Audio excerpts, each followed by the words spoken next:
बिस्मिल्लाहिर्रहमानिर्रहीम। मेरे नाजरीन और प्यारे सामीन, मैं हूं आपका भाई हाफिज वसी मोहम्मद खान और ये है हाफिज वसी टीवी यूट्यूब चैनल। आपको इल्म है कि ये हाफिज वसी टीवी इसलिए बनाया गया था कि मैं अपने फार्मर्स को ये बता सकूं कि उनकी कैपेसिटी बिल्डिंग कैसे करनी है ताकि वो ज्यादा से ज्यादा पैदावार ले सकें और वो देख सकें कि जो कास्ट ऑफ प्रोडक्शन, जो उनकी लागत है, उसको कम कैसे किया जा सकता है। ये हमारा एक मुस्तकिल ऑब्जेक्टिव है, हमारा मकसद है और हमारा मिशन है। आज जो आपके सामने प्रोग्राम है वो मक्की की क्रॉप के बारे में है, इसलिए कि पाकिस्तान में इस वक्त मक्की तीसरी नकद आवर क्रॉप है और जहां हम ये समझते हैं कि आज फलानी फसल का कपास का रकबा कम हो गया या कमाद का रकबा कम हो गया या गंदम का रकबा कम हो गया, पिछले कई सालों से एक फसल ऐसी है जिसका रकबा मुसलसल बढ़ रहा है और वो फसल जो है वो मक्की की फसल है। इसलिए कि इसकी खपत पहले या पोल्ट्री सेक्टर में थी या रिफान में थी। अब उसके बाद जो है एक नया सिलसिला आया है और वो है साइलेज का, जिसने लाइव स्टॉक के अंदर एक बड़ा अहम रोल अदा किया है। तो लिहाजा अब मकई उगाने वालों के लिए दोनों ऑप्शन मौजूद हैं कि पकाने से पहले वो फसल को बेच सकते हैं, फसल का साइलेज बना सकते हैं अपने जानवरों के लिए, और पका के वो इन दोनों जो सेक्टर्स को हैं इनको प्रोवाइड कर सकते हैं। इस वक्त तकरीबन 4.5 मिलियन एकड़ पर ये दोनों मौसमों में, बहारिया में और मौसमी मकई जो है वो लग रही है और तकरीबन 6 लाख फार्मर्स प्रैक्टिकली इसमें इन्वॉल्व हैं। इसमें बड़े फार्मर्स भी हैं और इसमें छोटे फार्मर्स भी हैं। जो एवरेज पैदावार है दानों की, वो पैदावार है 90 मन से लेके 130 मन तक। इंडिविजुअली आपको 150 वाले भी मिल जाएंगे, लेकिन जब हम औसत की बात करेंगे तो वो 90 और 100 के करीब आपको पैदावार बआसानी मिल सकती है। इसी तरीके से साइलेज के अंदर जो आम पैदावार लेने वाले जो लोग हैं, खासतौर पर बारिया मकई के अंदर, वो 600 से 700 मन साइलेज हमें मिलता है और ये एक वाहिद फसल है जिसका आप हिसाब कर सकते हैं कि आपने इतना लगाया और इतना कमाया। और इसके अंदर चूंकि मुकाबला सख्त चल रहा है, इसलिए अगर मैं पिछले 3-4 सालों में देखूं तो इसकी जो कीमत है वो साइलेज के अंदर भी, पट्ठे के तौर पर भी और ग्रेन के तौर पर भी इसकी कीमत मुसलसल बढ़ रही है। आज 1650 के करीब इसका रेट है। सामीन, आज मेरे साथ मौजूद है मोहम्मद फवाद साहब, जिन्होंने जिंदगी के 20 साल इसी प्रोफेशन में गुजारे हैं और मक्की की फसल में उन्होंने गुजारे हैं कि मक्की का बीज और मक्की की पैदावार किस तरीके से ज्यादा हासिल हो सकती है। और मैं इनको इसीलिए आज मैंने जहमत दी है कि वो आए। मक्की का सीजन ऑन है। मेरे फार्मर्स हजरात इस वक्त मक्की का बीज खरीद रहे हैं। अब बीज खरीदना ही काफी नहीं है, ये एक अमल है, इम्पॉर्टेंट अमल है बीज खरीदना, लेकिन उससे बड़ा इम्पॉर्टेंट ये है कि आपने उस बीज से ज्यादा पैदावार कैसे हासिल करनी है। तो मैं फवाद साहब को वेलकम करता हूं आज के इस प्रोग्राम में और मैं ये उम्मीद रखता हूं कि मेरे किसान भाई इनको गौर से सुनेंगे और ये बताएंगे स्टेप वाइज कि हमने अपनी फसल की देखभाल कैसे करनी है। तो मैं एक मरतबा फिर वेलकम करता हूं फवाद भाई को इस प्रोग्राम के अंदर। और मुझे यकीन है कि आपका जो प्रोफेशनल तजुर्बा है, जो आपने नेशनल और इंटरनेशनल कंपनीज के अंदर आपने हासिल किया है, आप शेयर करेंगे उस तजुर्बे को, उन फैक्टर्स को जिसकी बुनियाद के ऊपर मेरा किसान जो है वो ज़्यादा से ज़्यादा पैदावार हासिल कर सके। बिस्मिल्लाहिर्रहमानिर्रहीम। मैं सबसे पहले हाफिज वसी खान साहब का बेहद मशकूर हूँ कि उन्होंने आज जो है वो मुझे इस प्रोग्राम में के लिए दावत दी है। और इसके अलावा मैं जो है वो हाफिज वसी एग्री इनिशिएटिव प्रोग्राम में जो यूट्यूब चैनल चल रहा है, इसमें जितने भी सब्सक्राइबर्स हैं, जितने भी भाई इस चैनल्स को देखते हैं, मैं उनको भी बहुत बहुत मशकूर हूँ कि वो हमें अप्रिशिएट करते हैं इस चैनल को। तो मैं समझता हूँ ये बहुत बड़ा एक एक्सरसाइज है, एफर्ट है और एट द एंड सदका जारिया है कि आप एक नई टेक्नोलॉजी, नए वेज फार्मर कम्युनिटी तक पहुँचाते हैं, ज़मींदार भाइयों तक जो है वो चीज़ डिलीवर करते हैं, जिसके तहत जो है फार्मर्स उसको अडॉप्ट करके उस पर अमल करके ज़्यादा पैदावार हासिल करता है। जज़ाकल्लाह फवाद साहब, आप एक प्रैक्टिकल फार्मर भी हैं, एक प्रैक्टिकल ब्रीडर भी हैं। आपकी सारी ज़िंदगी जो है वो प्रोफेशनल लाइफ इसी काम में गुजरी है। तो ये आपसे मशवरों के लिए हम अक्सर व पेशतर आपको ज़हमत देते रहा करेंगे ताकि मेरे किसान का भला हो। मैं एक ऐलान, थैंक यू वेरी मच, मैं एक ऐलान करना चाहता हूँ और वो ये है कि एग्री इनिशिएटिव इनिशिएटिव लॉन्च कर रही है 2 बीज इस बहारिया मकई के लिए। एक बीज जिसका नाम है EM215, ये दानों के लिए है, पकामी मकई जिसे आप कहते हैं, और दूसरा जो है वो साइलेज के लिए है, क्योंकि मेरा नाम साइलेज के साथ जुड़ा हुआ है, और वो है NMH360। तो ये ऊपर नंबर चल रहे होंगे, ये डीलर हजरात के लिए नहीं है, बहुत कम क्वांटिटी के अंदर है, 4-4, 5-5 एकड़ के लिए हम डायरेक्ट फार्मर्स को देना चाहते हैं। और इसकी कीमत जो है वो डॉलर्स में नहीं है, इसकी कीमत रुपयों में है। और हमारी ख्वाहिश ये है कि जो पाकिस्तानी प्रोफेशनल्स पाकिस्तान में मेहनत कर रहे हैं और उन्होंने इंटरनेशनल कंपनीज में काम करके ये इल्म हासिल किया है, हम उनको किसी तरीके से ग्रूम करें और उनको प्रोमोट करें। तो ये जो ऊपर नंबर चल रहे हैं, आप इनसे राब्ता कर सकते हैं और ये हासिल कर सकते हैं। क्वांटिटी कम है और वक्त भी कम है। अपने इसी ऐलान के साथ पहला मेरा जो सवाल है वो ये है, बहारिया मकई की प्लांटिंग अब शुरू है। आप बताएंगे कि सीड के अंदर ये क्रॉस, डबल क्रॉस और सिंगल क्रॉस, इनके दरमियान में क्या फ़र्क है? हम सुनते हैं कि ये डबल क्रॉस बीज है, ये सिंगल क्रॉस बीज है। तो बेसिकली ये जो हाफिज साहब का जो क्वेश्चन है, हाफिज वसीम खान साहब का, वो बड़ा जो है ना वो स्ट्रॉन्ग क्वेश्चन है कि जब हमारा किसान भाई किसी डीलर की शॉप पे जाता है तो उसको 7, 8 या 10 ब्रांड्स मिलते हैं डीलर की शॉप पे, और उसको बिल्कुल इन्फॉर्मेशन नहीं होती, और वो सिर्फ ये जो 2-3 मल्टीनेशनल कंपनीज़ हैं उनको वो जानता है, लेकिन उस मल्टीनेशनल कंपनीज़ के साइकिल से बाहर जो नेशनल कंपनीज़ काम कर रही हैं, जो रिसर्च बेस्ड इदारे काम कर रहे हैं, और कुछ कंपनीज़ बहुत अच्छे अंदाज से जो है वो सीड प्रोडक्शन कर रही हैं, नई तहकीक कर रही हैं और फार्मर्स कम्युनिटी की खिदमत कर रही हैं, तो उनके ब्रांड्स भी पड़े होते हैं मार्केट में, लेकिन जो फार्मर्स हैं उसको इन्फॉर्मेशन नहीं होती कि उसने क्या लगाना है।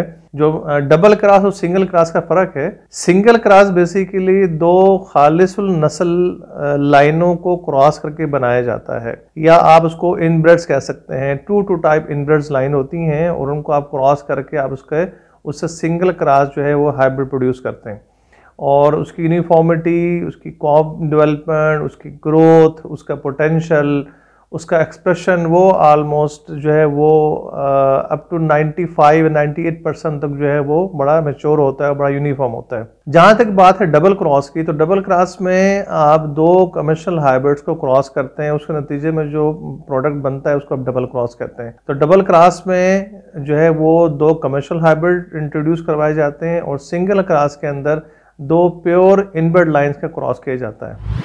मैं आपका शुक्रगुजार हूँ, आपने बड़ी प्यारी बात कही है कि हम लोग इंटरनेशनल ब्रांड्स की तरफ की ज़्यादा बात करते हैं और उसी के नाम लोग ज़्यादा जानते हैं, और जो इंटरनेशनल ब्रांड्स के नाम पर लोगों को लूटा जाता है, फार्मर्स को लूटा जाता है। मैंने ये भी देखा है कि इंटरनेशनल ब्रांड वाला मैंने 200 बैग खरीदे और डीलर मुझे ये कह रहा है कि अगर आप बगैर नुकसान पहुँचाए खाली बैग मुझे ला कर देंगे तो 1000 रुपया आप मुझसे ले भी लेंगे। इसका मतलब ये हुआ कि जो नेशनल सीड कंपनी का बीज उसमें भर के मैं फिर फार्मर को बेच दूंगा। ये अनफॉर्चुनेट है। मुझे आप ये बताइएगा कि मैं और मेरा किसान और मेरा पाकिस्तान ज्यादा से ज्यादा पैदावार फी एकड़ हासिल करना चाहता है, इसी में हमारी बचत है और हमारी मईशत का इन्हिसार भी इसी तरफ ही है। मुझे आप ये बताइएगा कि ज्यादा, ये मेरा ख्वाब है जिसकी ताबीर मैं लेना चाहता हूँ, कौन सा टाइम है बहारिया के लिए, वो जो विंडो है कि कब से कब तक मैं लगा सकता हूं इस बीज को? इसमें बेसिकली जो बहारिया सेगमेंट है या बहारिया की जो काश्त है वो 15 दिसंबर से शुरू होती है और 30 मार्च तक चलती है, और आज से 5 साल पहले तक लोग जो है ना वो सोइंग शुरू कर लेते थे दिसंबर एंड पे या जनवरी में, और फरवरी में आलमोस्ट 50% जो सोइंग है वो जनवरी में हो जाती थी और 50 रिमेनिंग जो है ना वो फरवरी मार्च में होती थी। लेकिन चूँकि आप लोग तमाम किसान भाई समझते हैं कि हमारा क्लाइमेट जो है वो चेंज हो गया है, और क्लाइमेटिक चेंज की वजह से जो मौसमी तब्दीलियाँ आ रही हैं उसकी वजह से पिछले 4 सालों में जनवरी के महीनों में बारिशों की वजह से कोई भी फार्मर बिजाई नहीं कर पाता। मक्की की जितनी भी काश्त है या बिजाई है वो चली जा रही है फरवरी और मार्च के अंदर। तो टेक्निकली हम चूँकि मैं पंजाब की बात करूँगा कि आपका मई ज़्यादा हॉट हो जाता है, अप्रैल एंड ज़्यादा हॉट हो जाता है। अगर आप मक्की ज़्यादा लेट काश्त करेंगे मार्च के महीने में तो अप्रैल हॉट होने की वजह से या मई हॉट होने की वजह से मौसम गर्म होने की वजह से पॉलिनेशन ठीक नहीं होगी और बीज और दाना कम पड़ेगा, जिसकी वजह से फार्मर्स की पैदावार नहीं आती। तो हम रिकमेंड ये करते हैं कि आप उसको जनवरी में काश्त करें या 15 फरवरी से पहले काश्त करेंगे। जो मोस्ट सूटेबल टाइम है वो 1 जनवरी से लेके 15 फरवरी तक। उसमें लोग जो है ना वो 120 मंथ्स और 125 और 30 मंथ्स तक लोग पैदावार लेते हैं, और मैं उन फार्मर्स को जानता हूं। और अगर आप 15 फरवरी के बाद जाते हैं तो ग्रेजुअली पैदावार आपकी कम होना शुरू हो जाती है, क्योंकि आपकी पॉलिनेशन हॉट वेदर या गर्म मौसम में जो है ना वो स्टार्ट होती है। तो आप इसको ध्यान में रखिएगा कि अच्छे पैदावार के लिए 1 जनवरी से लेके 15 फरवरी तक। और अगर फर्ज करें आलू का काश्तकार है जिसने आलू बर्दाश्त करने के बाद लगाना है, तो एज सुन एज पॉसिबल, जितनी जल्दी मुमकिन हो सके 15 फरवरी इसके बाद काश्त कर सकता है। लेकिन काश्त का जो टाइम है वो 30 मार्च तक का है, तो इस दौरान आप उसको काश्त कर सकते हैं। लेकिन ये तो बात आपकी बिल्कुल दुरुस्त है, लेकिन मैं भी एग्रोनॉमिस्ट हूँ। एक मैंने फसल 15 फरवरी को लगाई है और एक मैंने मार्च के एंड में लगाई है। अब जब इसके पकने का वक्त आएगा उस वक्त बाहरी टेम्परेचर एक ही होगा। इसका मतलब ये है कि वो दोनों एक ही टाइम पर वो मैच्योर होंगी, और फिर जो मैंने 30 मार्च को लगानी है उसकी पैदावार कम होगी, 15 फरवरी की पैदावार ज्यादा होगी। एम आई राइट? इसमें भाई साहब बिल्कुल आप जो है ना आपने सही रहनुमाई की है। इसमें बेसिकली ये है कि देखें, अगर आपकी मक्की ज़्यादा टाइम पे लग जाएगी, जिस फरवरी की बात की आप साहब ने 15 फरवरी में लगा लेते हैं, और एक आपका सोइंग हो रही है 30 मार्च के करीब, तो बेसिकली आप अर्ली लगा के पौधे को उतना ही ग्रोथ की अपॉर्चुनिटी मिलती है, उतना ही मौका मिलता है अपने आप को अपना कद बनाने में, पत्ते डेवलप करने में और अपना तना बनाने में। तो पौधा प्रॉपर हाइट करता है, छल्ली बनाता है, छल्ली में दाना सेट करता है। और अगर कोई फील्ड ऐसा लगा है जो मार्च एंड पर लगा हुआ है, तो वो डेफिनेटली, जिससे मैंने आपसे पहले बात की है कि हाई टेम्परेचर हो जाता है पॉलिनेशन के टाइम पे, तो उसमें दाना कम बनता है, छल्ली कुछ हिस्सा खाली रह जाता है। तो नतीजतन ये होता है कि उसकी पैदावार कम आती है। तो आप अगर अपने इर्द गिर्द भी अच्छे फार्मर्स को देखेंगे कि फरवरी के सेगमेंट में लगाने वाले वो 100 मंथ को प्लस को क्रॉस करते हैं, और मार्च में लगाने वाले वो 70 से लेके 85 मंथ तक रह जाते हैं। तो बल जो मोस्ट सूटेबल टाइम है, द बेस्ट टाइम, वो यही है कि आप उसको फरवरी में काश्त करें, 20 फरवरी से पहले। Thank you very much for your actually guidance. आपकी रहनुमाई का मैं शुक्रगुजार हूँ। मुझे आप ये बताइएगा, इसलिए कि हम बात करना चाहते हैं उस लेवल पर जो हमारा फार्मर जो है, जो सेमी एजुकेटेड है, जो एजुकेटेड हैं वो भी, और जो अनपढ़ हैं उनके ऊपर भी। तो मुझे आप ये बताएं कि जो आपके तजर्बे 20 साल तजर्बे के अंदर सोइंग मेथड जो है, अगर मैं ये कहूँ कि मैं बेड पे सो करता हूँ, मैं खेलियों पे करता हूँ, मैं चोपों से करता हूँ, या मैं ब्रॉडकास्ट करता हूँ, ये बेस्ट मेथड जो है आपने कौन सा पाया है इसमें, या आप क्या सजेस्ट करते हैं? इसमें बेसिकली बुनियादी तौर पे जो है वो पैदावार का इन्हिसार पौधों की तादाद पे होता है, फी एकड़ पौधों की तादाद। जितनी प्लांट पॉपुलेशन या पौधों की तादाद बेहतर होगी, उतनी आपकी पैदावार बेहतर आएगी। तो टेक्नोलॉजी की दुनिया में, टेक्नोलॉजी जैसे जैसे आ रही है या मैकेनाइजेशन आ रही है, मशीनी दौर आ रहा है, उसके साथ साथ ही फार्मर जो है ना वो ज़्यादा पैसा कमा रहा है या ज़्यादा फसल ले रहा है। तो पहले एक मेथड होता था, लोग खेलियाँ निकालने के बाद हाथ से चोपा लगाते थे, और मैं समझता हूँ कि वो एक अच्छी एक्सरसाइज थी। लेकिन अब जो है ना वो आलमोस्ट 2-3 साल से 4 साल से प्लांटर आ चुके हैं। प्लांटर के ज़रिए मक्की लगाना मैं उसको रिकमेंड करूँगा, मैं उसकी तायीद करूँगा कि आपको प्लांटेशन जितनी भी मक्की लगानी चाहिए वो प्लांटर से लगानी चाहिए। जो दोस्त अहबाब या जो हमारे छोटे किसान जिनके पास प्लांटर्स अवेलेबल नहीं हैं, वो पुरानी प्रैक्टिस ही करें, हाथ से चोपा लगाएं।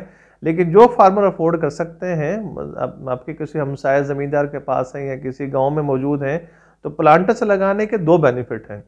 एक बेनिफिट ये है कि आपका जो पौधे से पौधे का फासला है वो मेंटेन रहता है, वो आप 6 इंच पे 6 से लेके 8 इंच तक आप लगाते हैं।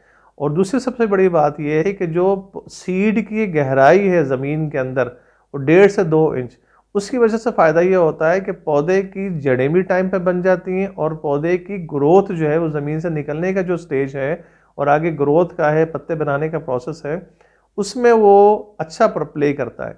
तो प्लांटर से लगी हुई मक्की ने बड़ा इनकलाब पैदा किया है इस इंडस्ट्री के अंदर।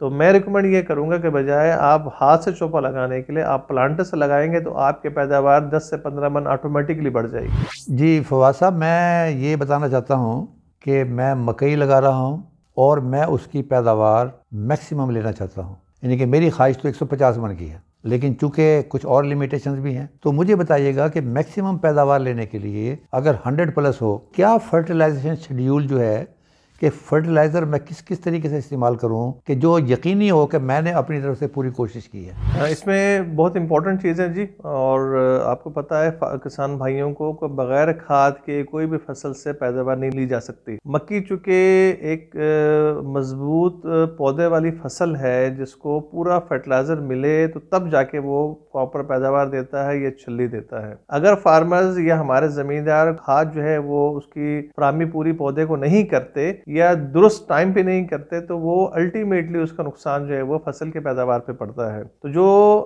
रिकमेंडेशन है जो फील्ड की वो ये है कि बिजाई के टाइम पे 2 बोरी DAP और पोटाश की 12 से 15 किलो की डोज दी जाए। वैसे तो अगर आप लिटरेचर देखेंगे इदारों का या जो तहकीक इदारे हैं वो ये कहते हैं कि जी आप जो है ज़मीन की तैयारी के टाइम पे ही 2 बोरी DAP के साथ 1 बोरी पोटाश डाल दें। लेकिन टेक्निकली जो मैं ग्राउंड जो ना वो फील्ड एक्सपीरियंस की बेस पर बात करूँगा वो यही कि आप पोटाश को स्प्लिट करके डालें 3 डोज के अंदर। पहली डोज आपकी डली के पोटाश की ज़मीन की तैयारी के टाइम पे या जब आप ड्रिल करते हैं, क्योंकि इस वक्त जितनी भी ड्रिल्स हैं या प्लांटर्स हैं उसमें सीड के सोइंग के साथ साथ फर्टिलाइजर ऑटोमेटिकली उसके साथ जो है वो प्लांट हो जाता है। तो जहाँ पे आप प्लांटर में सीड डालें वहाँ 2 बोरी DAP और 12 किलो के करीब जो है वो उसके अंदर आप 15 किलो तक आप जो है उसके अंदर पोटाश डाल दें। ये आपकी बेसल डोज हो जाएगी। उसके बाद आपका जो यूरिया एप्लीकेशन है, नाइट्रोजन या यूरिया एप्लीकेशन, वो 4 स्टेजेस पे होगा और 4 मुख्तलिफ मराहिल जिसमें आपने मक्की को जो यूरिया सप्लाई करनी है। पहली स्टेज होगी 3 पत्तों पे, दूसरी स्टेज है 6 पत्तों पे, तीसरी है 10 पत्तों पे और उसके बाद जो है वो पोलिनेशन या बूर का अमल है। तो जो आपकी तीसरे पत्ते पे डोज है उसके साथ ही आप उसको सल्फ़र देंगे, 3 kg दे दें, 2 kg दे दें, आप जितना अफोर्ड कर सकते हैं। जो दूसरी यूरिया की बोरी है वो आप देंगे 6 पत्ते पे। जब आपकी फसल 6 पत्ते पे हो जाएगी तो यूरिया के साथ आप उसको जो है वो अप्लाई करेंगे जिंक, क्योंकि जिंक भी बहुत इंपॉर्टेंट है ताकि पौधे के अंदर जो खुराक का तरसील है या पानी की तरसील है जड़ों से पत्तों की तरफ वो अच्छे अंदाज से हो सके। और तीसरी आप जो डोज देंगे यूरिया की वो आप देंगे 10वें पत्ते पे और उसके बाद जो लास्ट एप्लीकेशन होगी यूरिया की वो आप देंगे बुर आने के अमल पे, जब उसको हम पोलिनेशन कहते हैं। तो जो टेस्टिंग है या पोलिनेशन है वो स्टेज है। और पोटाश की आज जिससे मैंने बात की थी कि पोटाश से आके आपने 3 स्प्लिट करनी है। पहली स्प्लिट आप डालेंगे जब आप ड्रिल कर रहे प्लांटिंग कर रहे होंगे सीड की। सेकेंड डोज आप डालेंगे तीसरे पत्ते पे और आप तीसरी डोज डालेंगे पोलिनेशन के टाइम पे। तो पोटाश पौधे को मुसलसल चाहिए होती है ये 3 स्टेजेस पे। फर्स्ट जो है वो बिजाई के टाइम, सेकंड जो है वो तीसरे पत्ते पे और यूरिया के साथ जब आप 1 बोरी यूरिया अप्लाई करें तो आप जो है वो 12 से 15 किलो पोटाश डाल दें। और पोलिनेशन टाइम पे इसको अशद ज़रूरत होती है यूरिया की, नाइट्रोजन की और पोटाश की। तो ये आपने पोटाश को 3 मराहिल में डालना है। अच्छा, ये मुझे माशाल्लाह मैं तो बड़े अच्छे तरीके से आपने ये स्टेज वाइज बताया कि बेसल ड्रेसिंग क्या है, उसके बाद हमने क्या देना है, 3 पत्तों पे क्या देना है, 6 पत्तों पे क्या देना है, 9 पत्तों पर क्या देना है। ये बहुत ही अच्छे तरीके से मेरे किसानों को समझ में आई होगी बात। अब मैं एक बात चाहता हूँ कि मैंने ये खून पसीने की कमाई से फर्टिलाइजर खरीदा, मैंने बीज खरीदा, जमीन की तैयारी की। अब मैं नहीं चाहता कि मेरी जमीन के ऊपर जड़ी बूटियां भी इस खुराक को ले जाएं। उस जड़ी बूटियों के खात्मा करने का कौन से बेस्ट जो हैं वो मेथड हैं या कौन से बेस्ट केमिकल अवेलेबल हैं इन दी मार्केट? इसमें जो हाफिज वसीम साहब ने तवज्जो दिलाई है वो मोस्ट इम्पॉर्टेंट है। इसमें अगर आप एक ज़मींदार मक्की काश्त कर लेता है और जड़ी बूटियों का इदराक नहीं करता, तदारक नहीं करता या जड़ी बूटी स्प्रे नहीं करता तो उसकी 30 से लेके 70% मक्की के पैदावार डिस्टर्ब हो जाती है, जो हमारा डाटा कहता है। तो इसके 2 तरीके हैं, 2 स्टेजेस पे ज़मींदार जो है वो स्प्रे कर सकता है, जड़ी बूटी मार जहर स्प्रे कर सकता है। पहली इब्तदाई स्टेज ये है कि आप जैसे ही मक्की काश्त करते हैं, मक्की काश्त करके जब आप उसको प्लांटिंग से प्लांटर से आप उसकी बिजाई कर लेते हैं, आप उसके बाद उसको पानी लगा देते हैं, तो 24 घंटे के अंदर अंदर आपने उसको प्रीमिक्सड गोल्ड स्प्रे करना है। अगर आप 24 घंटे के बाद स्प्रे करते हैं तो उसकी एफिकेसी या उसके रिजल्ट जो है वो उस तरह नहीं मिलते जिस तरह मिलने चाहिए। तो आपको मार्केट में प्रीमिक्सड गोल्ड जो है वो मुख्तलिफ कंपनियां बेच रही हैं। नेशनल कंपनी का, किसी का, अच्छी कंपनी का इस्तेमाल करें ये आपका होगा प्री एमरजेंस। जड़ी बूटी आप हर्बिसाइड स्प्रे कर रहे हैं जड़ी बूटी के निकलने से पहले, उससे बचाव के लिए कि वो बाकी मक्की के पौधे के साथ ना उगे और ख़ुराक में जो है वो शेयरिंग ना करे या ख़ुराक जो है मक्की की उसको डिस्टर्ब ना करे। और इस वक्त जो है वो रिसर्च के बाद मुख्तलिफ कंपनीज़ ने, पेस्टिसाइड कंपनीज़ ने जो है रिसर्च की, उसके बाद मोस्टली जो है वो पोस्ट इमरजेंस भी इस्तेमाल हो रहा है। ऐसा फार्मर जो 24 घंटे में के अंदर स्प्रे ना कर सके तो उसको चाहिए कि वो इंतज़ार करे दूसरे पानी पे। आलमोस्ट जितनी भी वीड्स हैं, वो चौड़ा पत्ता है या नोकीला पत्ता है, वो सारी जड़ी बूटियाँ निकल आएंगी। और निकल आने के बाद बेशक वो मक्की के पौधे की जो हाइट है, कद है, वो 6 इंच से लेकर 18 इंच तक अगर आपके पास जो है वो जड़ी बूटियाँ निकलती हैं, उस स्टेज में आप स्प्रे कर सकते हैं। 6 इंच से नीचे ना करें और 18 इंच से ऊपर स्प्रे ना करें। तो पोस्ट इमरजेंस जो प्रोडक्ट है वो मार्केट में गैंगवी के नाम से मौजूद है। तो वो फार्मर जो प्री एमरजेंस स्प्रे ना कर सके प्रीमिक्सटा गोल्ड 24 घंटे के अंदर अंदर बिजाई के फ़ौरन बाद, उनके लिए एक ऑप्शन मौजूद है कि वो जब भी गैंगवी को स्प्रे करें तो ज़मीन जो है ना वतर हालत में होनी चाहिए, यानी कि आपने खुश्क ज़मीन पे उसको स्प्रे नहीं करना। आप जब मक्की की फसल को पानी लगा लें, जब आप समझें कि आपकी खेत में मौजूद सारी जड़ी बूटी उग आई है, तो आप उसको पानी लगाएं। और जैसे ही आपकी जो फील्ड है वो दूसरे दिन या तीसरे दिन वतर आती है, तो अकॉर्डिंग टू आप फील्ड कंडीशन, ज़मीन की हालत देखते हुए वतर हालत में आप उसको स्प्रे कर दें। और उससे ये है कि मक्की की फसल पे कोई फ़र्क नहीं पड़ेगा और बाकी आपकी जड़ी बूटी जितनी भी हैं वो ख़त्म हो जाएंगी। देखिए, मेरा दिल तो चाह रहा है कि मैं आपको एक शेर सुनाऊं, और वो शेर है कि मगज़ को बाग में जाने ना दो कि नाहक खून परवाने का होगा।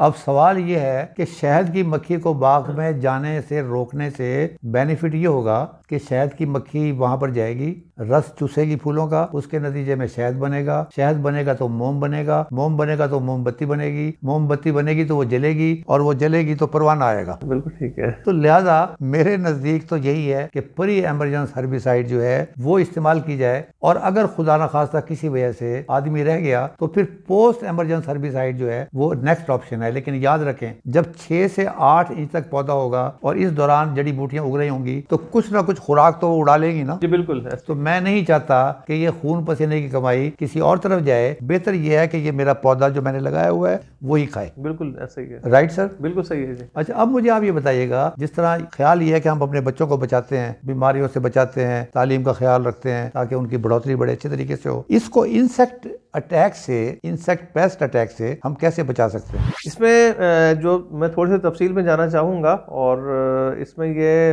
फार्मर्स ऑलरेडी इसकी एक्सरसाइज कर रहे हैं ज़मींदार, लेकिन ये कि जो ज़मींदार भाइयों को नहीं पता, उनको पता होनी चाहिए कि आप जब मक्की के सीड की बिजाई करते हैं तो कंपनी की तरफ से उसको फंजीसाइड लगी हुई होती है, फंजीसाइड ट्रीटेड होता है। तो आपकी जैसे ही मक्की ज़मीन से जर्मिनेशन के बाद बाहर आती है, पहले दूसरे तीसरे पत्ते पे, तो शूट फ्लाई का, जिसे हम कहते हैं, बड़ी कॉमन सी है और बहुत जो शदीद उसका हमला होता है।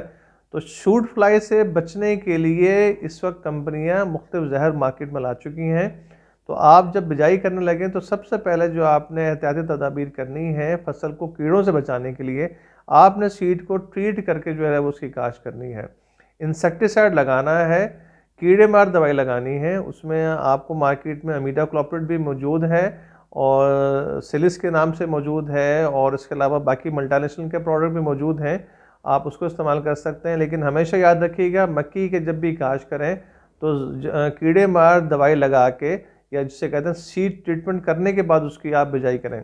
सेकंड, जैसे ही मक्की जर्मिनेशन के बाद बाहर आए दूसरे तीसरे पत्ते पे, आप उसको ज़ीरो स्प्रे करें, जिसे हम इब्तदाई स्प्रे कहते हैं। ज़ीरो स्प्रे में आप ल्यूफिनरान और एमामेक्टिन, इन दोनों का मिक्सचर इस्तेमाल कर सकते हैं, बहुत अच्छे रिजल्ट हैं।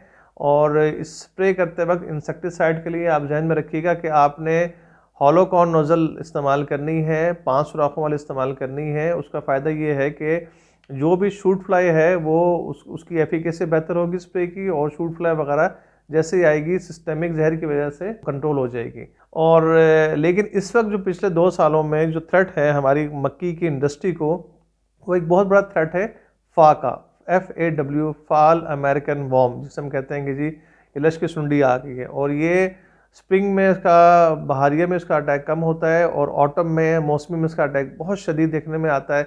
और अभी जो सीज़न गुजरा है, हाफिज़ साहब आपके भी नॉलेज में होगा कि ज़मींदारों ने 6 स्प्रे भी कर किए हैं मुख्तलिफ कम्बिनेशन इस्तेमाल करके, लेकिन कंट्रोल नहीं हुआ, या स्प्रे प्रॉपर नहीं कर सके, या जहर ने असर नहीं किया, या वो इंसेक्ट इतना रेजिस्टेंस था कि वो जो है वो लॉस होता रहा फार्मर्स का। तो मैं यहाँ पर अपना पर्सनल एक्सपीरियंस शेयर करूँगा कि बजाय कि आप 5-6 स्प्रे करें, तो जो दानेदार हम डालते हैं मक्की के कोंपल के अंदर तने की सुंडी से बचने के लिए, वो फिप्रोनिल के नाम से मार्केट में मौजूद है। तमाम कंपनियां जो हैं वो मार्केट कर रही है मुख्तलिफ ब्रांड नेम से। तो आप फिप्रोनिल की थैली, 8 किलो की थैली जब आप लाएँ ज़मीन डीलर से परचेज़ करके, उसको किसी एक टोड़े पर बिछा दें, और उसमें 100 ml एमामेक्टिन और 100 ml ल्यूफिनान उस पर आप डाल के छिड़क कर, उसको आप जो है ना वो ग्लव्स पहन के, आप जो आपका ग्रेनुलर है, दानेदार जहर है, उसको आप अच्छी तरह मिक्स कर लें और उसको खुला छोड़ दें, ताकि वो ज़रा जो मॉइस्चर है, नमी है, वो उसकी ख़त्म हो जाए। और उसके बाद फिर आप उसको दानेदार की 3 एप्लीकेशन करें। हमारे यहाँ भी जो प्रैक्टिस चल रही है, रूटीन में लोग 2 दफ़ा दानेदार डालते हैं। एक दफ़ा पौधा 2 फुट पे होता है और दूसरी दफ़ा एप्लीकेशन करते हैं 4 फुट पे। लेकिन मैंने अपने तजुर्बे में देखा है, और कुछ प्रोग्रेसिव फार्मर्स ने भी किया है, कि बजाय कि 2 दफ़ा एप्लीकेशन किया, अगर आप 3 एप्लीकेशन कर लेंगे, तो आप जो फा के लिए स्पेशल स्प्रे करते हैं, 3 स्प्रे या 5 स्प्रे या 6 स्प्रे, उससे आपकी जान छूट जाएगी। तो मेरी रिकमेंडेशन ये है कि एक आप दानेदार डालेंगे जब मक्की का पौधा ऑलमोस्ट 1.5 फुट पे होगा, फिर सेकंड एप्लीकेशन आप करेंगे 15-20 दिन बाद जब वो ऑलमोस्ट 3 फुट पे होगा, और तीसरी एप्लीकेशन आप करेंगे दानेदार के जब मक्की का पौधा ऑलमोस्ट तकरीबन 4 फुट पे होगा या 4.25 फुट पे होगा। तो आप 3 एप्लीकेशन करें, होपफुली इससे आप फा को बेहतर अंदाज से कंट्रोल कर सकेंगे। माशाल्लाह, बहुत बहुत शुक्रिया आपका। ये मुझे बताइए कि ये तमाम काम करने के बाद मुझे पैदावार के लिहाज से मैं कहाँ खड़ा हूँगा? मैंने ये तमाम जो आपने तरीके बताए हैं, मैंने बचा लिया बीमारियों से, फंजीसाइड लगाकर, इंसेक्टिसाइड इस्तेमाल करके मैंने कीड़ों से बचा लिया, हर्बिसाइड इस्तेमाल करके मैंने जड़ी बूटियों से बचा लिया, फर्टिलाइजर प्लान देकर इस्तेमाल करके मैंने उसकी बेहतरीन बढ़ोतरी हासिल की, पानी की मैंने कमी नहीं आने दी। ये तमाम काम करने के बाद at the end of the day मैं कहाँ उम्मीद रख सकता हूँ कि मेरी इतनी पैदावार तो इंशाल्लाह ज़रूर होगी? इसमें हाफिज़ वसीम साहब, ये जो आपने वो बात की है जो फार्मर्स के दिल की बात है, कि मैं अगर इतना खर्चा करता हूँ, इतनी मेहनत करता हूँ, और इतनी कोशिश के बाद मैं कहाँ खड़ा हूँगा। तो अगर आप ये जो हमने कुछ चीज़ें डिस्कस की हैं, फर्टिलाइज़र प्लान है, खाद का इस्तेमाल, और उसके बाद जो कीड़े मकोड़ों से बचाव के लिए और जड़ी बूटियों के हवाले से हमने बात की है, अगर आप इन तीनों एक्सरसाइज को, तीनों मराहिल को अच्छे अंदाज से तय कर लेते हैं, तो जो मेरे प्रैक्टिकल में देखने में है, फार्मर्स जो है वो 95 मन से लेके 130 मन तक लोगों ने पैदावार ली है। तो ये डिपेंड करता है आप पर, ज़मींदार भाइयों पर, कि आप किस स्टेज पे कौन सा जो है वो वर्क करते हैं। अगर आप फसल की ज़रूरत के मुताबिक टाइम पे काम करेंगे, तो फिर आप 126 और 130 मन को भी टच कर सकते हैं। और अगर आप जो है वक्त गुजरने के बाद कोई अखराजात करेंगे फसल पे, तो उसका आपको उतना फ़ायदा नहीं होगा जितना कि होना चाहिए था। तो ज़्यादा पैदावार के लिए अगर आप इन मराहिल पे अमल करेंगे, तो मैं ये बात दावे से कर सकता हूँ कि 95 मन से लेकर आप 130 मन तक आप फसल का दाना हासिल कर सकते हैं। फवाद भाई का शुक्रिया अदा करता हूँ और इस प्रोग्राम को ख़त्म करता हूँ उस वक्त तक के लिए कि एक नया प्रोग्राम आपके सामने आए, और वो बहुत जल्द इंशाल्लाह आपके सामने आएगा। वमा अलैना इल्लल बलागुल मुबीन।